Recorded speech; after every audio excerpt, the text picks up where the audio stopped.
Best varicose wines చికిత్సనే పొందండి. నొప్పి లేని చికిత్స కోసం సంప్రదించండి ఎవిస్ హాస్పిటల్.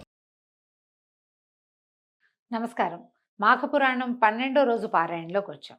ఈ రోజున మాఘశుద్ధ ద్వాదశి.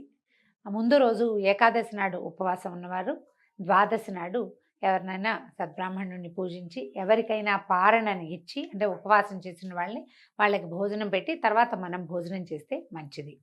లేదా ఏ దేవాలయంలో అయినా స్వయం పాకం ఇవ్వటం, బ్రాహ్మణులు ఎవరికైనా స్వయం పాకం ఇచ్చి కూడా ద్వాదశి పారణ చేస్తే విశేషమైన ఫలితం లభిస్తుంది. అవకాశాన్ని బట్టి చేయొచ్చు. లేదా దేవాలయ దర్శనం చేసి దేవాలయంలో ఉన్న అర్చకుడికి స్వయం పాక నిమిత్తంగా కొంత దక్షిణని ఇచ్చినా కూడా అది కూడా మంచి ఫలితాన్ని ఇస్తుంది. అవకాశాన్ని బట్టి చేయండి. అయితే మనము ఈ ముందు దాంట్లో 11వ రోజు పారాయణలో మార్కండేయ చరిత్ర చెప్పుకున్నాము. ఇప్పుడు వశిష్ఠ మహర్షి నుంచి అనేక పుణ్యపురుషుల చరిత్రలను, మాఘమాస స్నాన మాహాత్మ్యాన్ని విన్న దిలీప మహారాజు, మహర్షి మీ దయవలన తెలియని విషయాలు ఎన్నో తెలుసుకుని కృతార్థున్నయ్యాను. మాఘమాసంలో ఏ పుణ్యతీర్థాల్లో స్నానం చేస్తే ఎంత పుణ్యం లభిస్తుందో తెలియజేయమని ప్రార్థించారు. మాఘ స్నానం విశేషమైనది. దానివల్ల జరిగిన కొన్ని కథలు చెప్తూ ఎక్కడెక్కడ స్నానం చేస్తే ఏ ఫలితం వస్తుందో ప్రత్యేకంగా చెప్తున్నారు. ఓ దిలీప మహారాజా, మాఘమాసంలో నదీ స్నానం చేయటం మిక్కిలి పుణ్యదాయకం. మాఘమాసంలో ఏ నది నీరైనా కూడా గంగాజలం అంతటి పవిత్రతని కలిగి ఉంటుంది. సర్వ పాపాలు నశిస్తాయి. నది స్నానం చేస్తే ఎనలేని పుణ్యం కూడా కలుగుతుంది. ఇక గంగానది యొక్క విశిష్టతను గురించి తెలియని వాళ్ళు ఉండరు. గంగానది స్నానము ఆరోగ్యప్రదమైనది, మిక్కిలి పుణ్యదాయకమైనది, పాపములని హరింపజేస్తుంది. అత్యంత ప్రవాహ వేగం కలిగిన గంగానదిలో స్నానం చేయటం వలన ప్రజలకు పాప ప్రక్షాళన జరగగలదు. దేవతలు, మునీశ్వరులు, యోగీశ్వరులు, మహాతపశ్శాలులు అందరూ గంగానదీ తీరంనే తన ఆవాసాలను ఏర్పరచుకున్నారు. జీవనది అయిన గంగ అరణ్య మార్గం గుండా ప్రవహించి అనేక వనమూలికల్ని, తర్వాత మూలికల్ని, వృక్ష సముదాయాలతో కలిసి ఉన్నటువంటి అరణ్యాలలోంచి మమేకమై ఆయుర్వేద జలంగా ప్రసిద్ధికెక్కింది. దీర్ఘరోగాలతో బాధపడుతున్న వారు సైతము గంగానదిలో స్నానం చేస్తే ఆరోగ్యవంతులవుతారు, పునీతులవుతారు కూడా. పరమేశ్వరుని జటాజూటం నుంచి జాలువారుతున్నటువంటి గంగానది మిక్కిలి పవిత్రమైన పుణ్యనదిగా దేవాది దేవతల అందరి చేత కొనియాడబడుతోంది. మాఘమాసంలో గంగానదిలో స్నానం చేస్తే విశేషమైన పుణ్యం లభిస్తుంది. అయితే ఈ సంవత్సరము గంగానదికి పుష్కరాలు వచ్చినాయండి. గంగా పుష్కరాలు మనం ఆది పుష్కరాలు, అంత్య పుష్కరాలు అని వెళ్తాం కదా. ఆది పుష్కరాలు అయిపోయినాయి. అయితే ప్రతిరోజు కూడా మధ్యాహ్న కాలంలో పుష్కరుడు నదిలో ఉంటాడట. కాబట్టి ఒకవేళ ఎవరికైనా అవకాశం లభిస్తే గంగా నదిలో మధ్యాహ్న వేళ కనుక స్నానం చేస్తే, నదీ స్నానము మంచిది, మధ్యాహ్న స్నానం చేస్తే గంగా పుష్కర స్నాన ఫలితం కూడా లభిస్తుంది. అవకాశం ఉన్న వాళ్ళు చేయొచ్చు. తర్వాత ఎవరైతే గంగా నదిలో మాఘమాసంలో స్నానం చేస్తారో వారికి విశేషమైన పుణ్యఫలితం లభిస్తుంది. పాపాలన్నీ హరించి విష్ణు సాయుధ్యాన్ని పొందుతారు. బొందితో కైలాసానికి వెళ్ళి పరమేశ్వరుని వీక్షించగలిగే మహాత్మ్యము ఈ గంగానది స్నాన ఫలితమేనని చెప్తారు. ముక్తి కోరేవాళ్ళు మాఘమాసంలో గంగా స్నానం చేయండి. అసలు ఇది కాదండి, జీవితంలో ఒక్కసారైనా ప్రతి భారతీయుడు గంగా స్నానం చేసి తీరాలి. ఒక్కసారైనా కూడా అదైనా. అయితే ప్రయాగ పుణ్యక్షేత్ర మహిమ వర్ణింప నలవి కానిది. ఇది గంగా, యమున, సరస్వతి నదుల త్రివేణి సంగమం.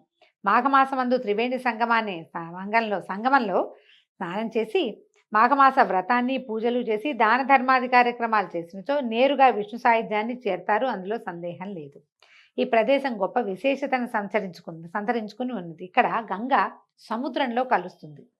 ఈ 7 జన్మాల పాపాలు కూడా పోతాయట. వేణిదానం అని ప్రత్యేకంగా చేస్తారటండి. ఈ త్రివేణి సంగమంలో వేణిదానం జుట్టు ఇస్తారనమాట. అక్కడైతే చాలా విశేషం అని చెప్తారు. ఒకవేళ అవకాశం ఉంటే అది కూడా చేసుకోవచ్చు. పైగా ఏంటంటే చుట్టుపక్కలన్నీ చాలా పవిత్రమైనటువంటి క్షేత్రాలు అవి ఉన్నాయి. అవన్నిటిని దర్శనం చేసుకుని త్రివేణి సంగమ స్నానం కూడా చేస్తే మంచిది. మాఘమాసంలో త్రివేణి సంగమం అత్యద్భుతంగా ఉంటుంది. గోదావరి దక్షిణ భారతదేశంలో ప్రసిద్ధి పొందిన నదీ పుణ్యక్షేత్రం. దీన్నే గౌతమి అని పేరు కూడా ఉంది.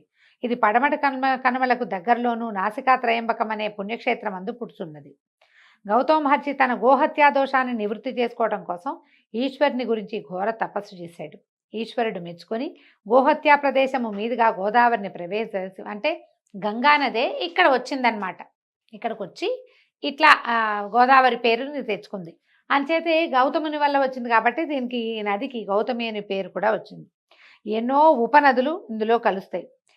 పరమ పవిత్రము పుణ్యప్రదము సర్వపాపాల్ని హరింపజేసేటువంటి ఈ గంగా నది గోదావరి నదిలో స్నానం చేస్తే ఇహపర సౌఖ్యాలు లభిస్తాయని చెప్తారు. సకల రోగాలు హరిస్తాయట. ప్రతి సంవత్సరము వచ్చేటువంటి వరద గోదావరిలోనూ మాఘమాసంలోనూ ఈ నదిలో స్నానం చేస్తే ఆరోగ్య ఐశ్వర్యాలు వస్తాయి. వరద వచ్చినప్పుడు స్నానం చేయాలటండి, అప్పుడు ప్రమాదం కదా, కానీ చెప్తున్నారు. ఏనా అవకాశం ఉంటే చేస్తారేమో. ఎర్రటి నీళ్ళు అవి వస్తాయట గోదావరిలోకి. ఈ చుట్టుపక్కల ఉన్న క్షేత్రాలు అసలు గోదావరి నది పరివాహక ప్రాంతంలో ఉన్నటువంటి దేవాలయాలు క్షేత్రాలు లెక్కకి మించి ఉన్నాయి. వాట్లలో కొన్నిటినైనా మనం దర్శనం చేయగలుగుతాం నదీ స్నాన నిమిత్తంగా వెళ్తే. ఇక్కడ ప్రభాస క్షేత్రం అని ఒక ప్రత్యేక క్షేత్రం చెప్పబడింది. దీంట్లో కనుక స్నానం చేస్తే బ్రహ్మహత్యాపాతకాలు కూడా పోతాయని ప్రతీతి. దీనికి నిదర్శనంగా ఒక వృత్తాంతాన్ని చెప్తున్నారు. ఆదిదేవుడైన శంకరునికి మరియు విష్ణువు యొక్క నాభికమలమునందు ఉద్భవించిన సృష్టికర్త అయిన బ్రహ్మకును 5 తలలుండేవి. శంకరుడికి 5 తలలున్నాయట, బ్రహ్మకి 5 తలలున్నాయి. అంచేత వారిద్దరిని పంచముఖేశ్వరులని పంచముఖ బ్రహ్మయని పేరుతో పిలిచేవాళ్ళు. అయితే ఒకనాడు ఈశ్వరునికి బ్రహ్మకి వాగ్వాదం జరిగిందట. నాకు 5 తలలున్నాయి కాబట్టి నేను గొప్పవాణ్ణి, నాకు 5 ఉన్నాయి కాబట్టి నేనే గొప్పవాణ్ణి అని ఇలా వాదించుకున్నారు. చిలికి చిలికి గాలివానయ్యి చివరికి ఘోర యుద్ధానికి పాల్పడ్డారు. అయితే కొన్ని కథల్లో చెప్తారు శంకరుడు కోపం ఉంచుకోలేక తన గోటితోటి 5వ తలని గిల్లేశాడని, మన కథలో మాత్రం త్రిశూలంతో 5వ తలని తీసేశాడని చెప్పబడుతోంది. ఎప్పుడైతే ఆ తల అని తీయబడిందో 5వ తల ఉత్తరించబడేసరికి మన బ్రహ్మగారు చతుర్ముఖ బ్రహ్మ అయ్యాడు. శివునికి మాత్రం బ్రహ్మహత్యాపాతకం చుట్టుకుంది. ఇదే చెప్పుకుంటాం మనం. పరమేశ్వరుడి బ్రహ్మహత్యాపాతకం ఎట్లా పోయింది అనే కథకి బ్రహ్మదేవుడి తలనే ఆయన గిల్లేశాడని, గోరుతో తీసేశాడని ఒక చోట, త్రిశూలంతో సంహరించాడు ఆయన, తీసేశాడు, సంహారం చేశాడు అని ఇంకొక చోట చెప్తారు. ఈ బ్రహ్మహత్యా దోషాన్ని అంటించుకున్నటువంటి పరమేశ్వరుడు ఈ దోషం ఎట్లా నివారణ అవుతుందో, ఎలా పోతుందో అని ఆలోచిస్తూ బ్రహ్మతలని చేతపట్టుకుని ముల్లోకాలు తిరిగాడట. ఈ తల తిరుగుతూ ఉంటే శివుని చేతిలో ఉన్నటువంటి తల ఎండి కపాలంగా మారిపోయింది. శివుణ్ణి ఎవరూ ఆదరించలేదట. ఆ కపాలంతో భిక్షను స్వీకరిస్తూ భూలోకానికి చేరుకున్నాడు. ఈ పరమేశ్వరుడు అత్యంత తేజోమయ సౌందర్యవంతుడు, మిక్కిలి అందగాడు. ఆయన ముగ్ధమోహన స్వరూపాన్ని చూసి చెలించని స్త్రీలు ఉండడం అంటంలో అతిశయోక్తే లేదు. భూలోకంలో భిక్షాందేహి అని శివుడట్లు భిక్షాటన చేస్తుంటే భిక్ష వేసే స్త్రీలంతా అతని సౌందర్యానికి లోబడి చిత్రమైన గాథ చెప్తున్నారండి. ఇలా స్త్రీలంతా ఈ జగన్మోహనాకారుడైన శివునికి వశమైపోతుంటే మునులు ఋషీశ్వరులు వీళ్ళంతా చాలా కోపం వచ్చిందట. ఎవరి భిక్షుకుడు మా భార్యల్ని సైతం వశపరుచుకుంటున్నారు, ఇతని పురుషత్వం నశించుగాక అని శపించారట. అంతే భిక్షాటన చేస్తున్నటువంటి పరమేశ్వరుని యొక్క లింగము కింద పడిపోయిందట. అసలే బ్రహ్మహత్యా దోషంతో దురపిల్లుతున్నటువంటి పరమేశ్వరుడు చేయునది లేక లింగమందే ఐక్యమైపోయాడు. శివుడు లింగాకారంలో ఐక్యమవటంతో దానికి ఎనలేని తేజస్సు వచ్చి మిక్కిలి కాంతివంతంగా ప్రకాశించడం మొదలుపెట్టింది. అమిత తేజోవంతంగా ప్రకాశిస్తున్నటువంటి ఆ లింగాన్ని, దాని భయంకర తేజస్సుని చూడలేక బ్రహ్మ విష్ణువులు ఏతించి పరమేశ్వరుని ఓదార్చి ప్రయాగ క్షేత్రానికి తీసుకొచ్చి స్నానదాన ధర్మాది కృత్యములను గావించి అతని బ్రహ్మహత్యాపాతకాన్ని పోగొట్టి భూలోకమునందరి భక్తులందరూ లింగాకారం నందు ఐక్యమైన పరమేశ్వరునే పూజించి కైవల్య ప్రాప్తిని పొందవలనని శాసించారు. విచిత్రమైన గాథ చెప్తున్నారు కదా. ఇలాంటి గాథలు కూడా ఉంటాయండి, కొన్ని పురాణాల్లో ప్రత్యేకంగా కనిపిస్తాయి. ఇదేదో అంటే ప్రక్షిప్తంగా ఏం భావించక్కర్లా. రకరకాల గాథలు ప్రాచుర్యంలో ఉన్నాయి, ప్రచారంలో ఉన్నాయి. అందులో ఇదొక గాథ అన్నమాట. పరమేశ్వరుని శక్తి అంతా లింగం నందు ఉండటం వల్లే మనం లింగ పూజే చేస్తాం. దీనికి మనం అమెండ్మెంట్గా ఏం చెప్పుకుంటాము, భృగు మహర్షి శాపం ఉంది, కేవలం లింగానికే నీకు పూజ జరుగుతుందని పరమేశ్వరుని శపించిన గాథ ఒకటి చెప్పుకుంటాం. అప్పటి నుంచే లింగ పూజ జరుగుతోంది అని. దానికి ముందు కూడా ఇలాంటిది ఒకటి జరిగిందని ఒక ఇది చెప్తున్నారనమాట.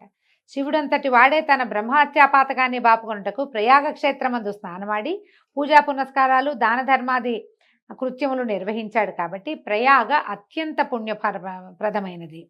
ఇక్కడ త్రివేణి సంగమం అందు స్నానం చేస్తే సర్వపాపములు హరించుకుపోవునంటానికి పై వృత్తాంతమే నిదర్శనము. ఈ ప్రయాగ క్షేత్రంలో స్నానం చేస్తే అత్యద్భుతమైన ఫలితాన్ని ఇస్తుందని చెప్పడం కోసమే ఈ పరమేశ్వరిని ఈ లింగధారణ గాథను గురించి చెప్తున్నారండి. దీంతో 12వ రోజు పారాయణ పూర్తయింది.